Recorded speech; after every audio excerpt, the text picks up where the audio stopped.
کہتے ہیں دیر آئے درست آئے، دیر سے صحیح مگر بات سمجھ میں آ گئی ہے کہ جس طرح بزنس کے میدان میں ہم اپنی ایک شناخت بنا چکے ہیں، بالکل اسی طرح ہم نے تعلیم کے میدان میں، ٹیکنالوجی کے میدان میں، آئی ٹی کے میدان میں بھی اپنے آپ کو منوانا ہے انشاءاللہ تعالی۔ اگر آپ اس بات سے متفق ہیں تو ایک صلوات پڑھ دیجئے۔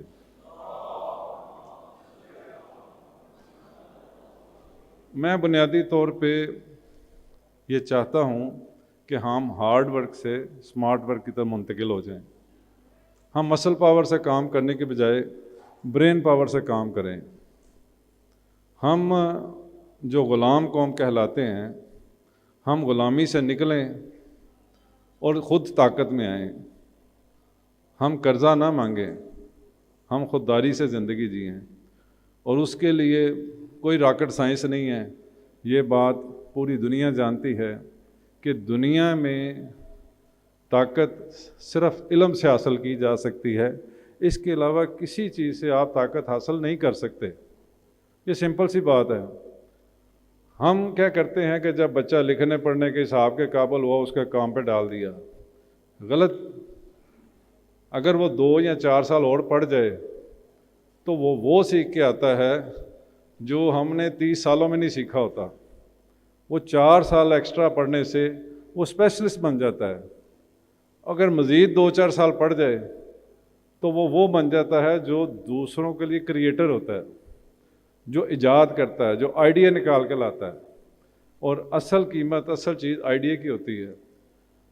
جیسے ابھی میری یہاں پہ میں نے سنا ایک جس نے فیس بک ایپ بنائی، وہ پورے پاکستان کے بجٹ سے زیادہ کما رہا ہے۔ وہ کیا کیا اس نے ایک ٹیکنالوجی کو ایجاد کی ہے۔ ایک یوٹیوبر نے، ایک جس نے اوبر ایپ بنائی ہے، وہ آپ کی سوچ سے زیادہ پیسہ بنا رہا ہوگا۔ تو یہ سب چیزیں کہاں سے آئیں؟ علم کی بدولت۔ تو ہمیں بھی اللہ نے دماغ دیا ہے، ہمیں بھی اللہ نے وہی سب کچھ دیا جو دوسروں کو دیا ہے۔ فرق صرف یہ ہے کہ ہم تھوڑے جلد باز ہونے کی وجہ سے جلدی پیسہ کمانے کے لیے گھر سے نکل پڑتے ہیں۔ تھوڑا سا اور علم حاصل کر لیں، تھوڑی سی زیادہ توجہ کر لیں تو شاید ہم ان سے بھی آگے نکل سکتے ہیں انشاءاللہ تعالی۔ گزارش ہے جی کہ دنیا میں جو مقام ہم کھو چکے ہیں، ہم پڑھتے ہیں کہ پہلے جتنے بھی سائنٹسٹ تھے وہ مسلم تھے، جتنے ریاضی دان تھے وہ مسلم تھے، لیکن وہ مقام ہم سے چھن گیا۔ وجہ یہی ہے کہ ہم نے علم کا میدان چھوڑ دیا اور دوسروں نے علم کے میدان کو پکڑ لیا، اور نتیجہ ہم دیکھ رہے ہیں کہ ہم کہاں ہیں اور وہ کہاں ہیں۔ میں جو سمجھا ہوں میں وہ آپ کے آگے بیان کر رہا ہوں کہ علم میں طاقت ہے، عزت ہے، ایمان ہے اور اللہ کی رضا ہے۔ اگر آپ سمجھتے ہیں کہ ایسا ہی ہے تو پھر ایک صلوات پڑھ دیجیے۔ اللہم صلی علی محمد وآل محمد۔ علم میں طاقت ہے، عزت ہے، ایمان ہے اور اللہ کی رضا ہے۔ اور اس کو جب الٹا کے آپ دیکھیں گے تو جہالت میں ذلت ہے، رسوائی ہے اور خدا کی ناراضگی ہے۔ تو خدا را میں آپ سب دیکھیں، ہم نے یہ کیا کہ ہم نے کمیونٹی میں سے، اگر ویسے تو سارے ہی ہمارے لیے بڑے معتبر معزز ہیں، لیکن ہم نے کوشش کر کے 300 لوگوں تک ٹارگٹ کیا۔ اور ہم نے یہ سمجھا، میں نے نہیں کہنا چاہیے، ہم نے یہ سمجھا کہ آپ سب لوگ کے ذریعے ہم اپنی کمیونٹی تک اپنا میسیج پہنچائیں کہ ہم جو ہماری فیوچر پلاننگ ہے، اگر آپ سب لوگ اس میں ساتھ دیں گے تو ہم اپنی قوم کا قسمت بدل سکتے ہیں، بنا سکتے ہیں اور فیوچر پلاننگ کر سکتے ہیں۔ اگر ہم آج پلاننگ نہیں کریں گے تو یہ ہماری آنے والی نسلیں شاید پیچھے رہ جائیں گی۔ تو ہمیں جو ہمارا دعویٰ ہے، ہمارا نعرہ ہے کہ ہم نے دنیا کی بہترین قوم بننا ہے، تو اس کے لیے ہمیں اپنے اہداف کی طرف ہماری نظر جو ہے نا ہدف سے نہیں ہٹنی چاہیے، اور ہم اپنے ٹارگٹ کو لے کے چلتے رہیں گے تو انشاءاللہ ہم اس کو جلدی اچیو کر جائیں گے۔ قرآن پاک میں اللہ تعالیٰ ارشاد فرماتا ہے کہ رسول پاک کے حوالے سے ایک آیت ہے کہ رسول پاک کہتے ہیں اب انسانوں کو مخاطب کر کے، مسلمانوں کو مخاطب کر کے، مومنین کو، کہ میں تم سے اجر رسالت نہیں مانگتا مگر یہ کہ میرے قرابت داروں سے پیار کرو۔ اب اس آیت کو ہمارے لیے حکم یہ ہے کہ ہم رسول پاک کی زندگی ہمارے لیے نمونہ ہے۔ جب رسول پاک اپنی عیال کے لیے، اپنے اہل و عیال کے لیے، اپنے قرابت داروں کے لیے اجر رسالت نہیں مانگتے لیکن یہ مانگتے ہیں کہ ان سے پیار کیا جائے، تو کیا ہمیں بھی رسول پاک کی سنت پہ عمل کرتے ہوئے اپنے ہی قرابت داروں کے لیے اچھائی نہیں مانگنی چاہیے، ان کے لیے اچھائی کی کوشش نہیں کرنی چاہیے؟ اور میں اگر یہ کہنے پہ حق بجانب ہوں کہ ہم عین سنت رسول کے مطابق کوشش کر رہے ہیں۔ ایک صلوات پڑھ دیجیے۔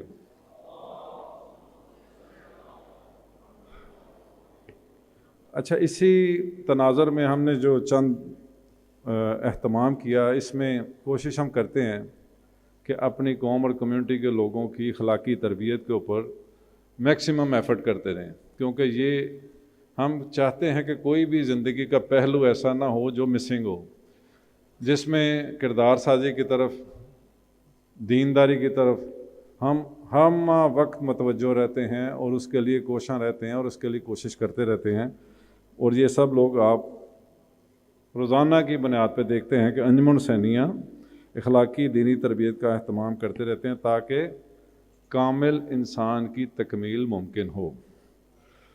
بیت المال کا فنڈ بنایا گیا جس میں یتیم، بیوہ اور نادار لوگوں کی ضرورت پوری کرنے کے لیے کوشش کی جاتی ہے تاکہ ان کو کہیں اور جا کے ہاتھ نہ پھیلانا پڑے اور خوددار معاشرے کی تکمیل ممکن ہو۔ قومی مرکز میں مجالس و محفل کے علاوہ لیکچرز کروائے جاتے ہیں، سیمینارز کروائے جاتے ہیں تاکہ دین شناسی اور خدا شناسی میں تعطل نہ آئے۔ نمبر 4 پہ صاحبان ہاؤسنگ پروجیکٹ آپ نے دیکھا سنا۔ یہ اللہ کی دی ہوئی جو دولت ہے اس کو بے مقصد دکھاوے پہ ضائع کرنے کی بجائے با مقصد اپنے غریب عزیز و اقارب کے لیے یا کمزور طبقے کے لیے مختص کیا جائے تو یہ اچھا اہتمام ہوگا۔ ہم لوگ شادی بیاہ اور دکھاوے کے اوپر لاکھوں نہیں کروڑوں روپے خرچ کر دیتے ہیں، حالانکہ ہمارے بچوں کی ایک شادی کے بجٹ کے ساتھ غریب آدمی کے 4 گھر بن سکتے ہیں۔ تو اس کے لیے ہمیں اپنے آپ کو ٹیون کرنے کی ضرورت ہے، ایجوکیٹ کرنے کی ضرورت ہے، اپنے آپ کو سکھائیں، خود سمجھائیں، دوسرے انگلی اٹھائیں، خدا آپ کا گریبان پکڑے۔ اس سے بہتر یہ ہے کہ آپ خود اپنے آپ کو سمجھا لیں، اپنے آپ کو سکھا لیں کہ بھی مجھے یہ نہیں کرنا، مجھے یہ کرنا ہے۔ ہر عمل کرنے سے پہلے اتنا سا آپ سوچ لیں کہ جو میں عمل کرنے جا رہا ہوں یہ کیا خدا کی خوشنودی کا باعث ہوگا یا خدا کی ناراضگی کا باعث ہوگا۔ اگر خدا کی خوشنودی کا باعث ہو تو ضرور کریں، اگر خدا کی ناراضگی کا باعث ہو تو اس سے بچ جائیں۔ اتنا سا کام ہے، کوئی زیادہ راکٹ سائنس نہیں ہے۔ آخر میں خواجگان ہاؤسنگ، خواجگان کالج اور یونیورسٹی کا جس کے لیے ہم آج یہاں پہ اکٹھے ہوئے ہیں، یہ وہ خواب اور منصوبہ ہے جو ہماری آنے والی نسلوں کی ترقی، خوشحالی، خودداری، معاشی، مالی، دنیاوی طاقت اور سب سے بڑھ کر جس مقصد کے لیے ہمیں دنیا میں بھیجا گیا ہے اس مقصد کی تکمیل ہے، یعنی جہالت کو دور کرنا اور ہدایت کو عام کرنا۔ بابا جی میں چاہوں گا کہ آپ کی وساست سے سب ایک صلوات پڑھ، اللہم صلی علی محمد و آل محمد۔ اللہ اکبر، یا رسول اللہ، یا علی، زندہ باد، زندہ باد۔ اللہم صلی علی محمد و آل محمد۔ اچھا جی، اس یونیورسٹی میں بنیادی طور پہ یونیورسٹیاں تو سینکڑوں ہزاروں ہوں گی، جو اس کا مین اس کی خاصیت ہے وہ ہے سائنس اینڈ ٹیکنالوجی کو ہم نے اس پہ فوکس رکھا ہے،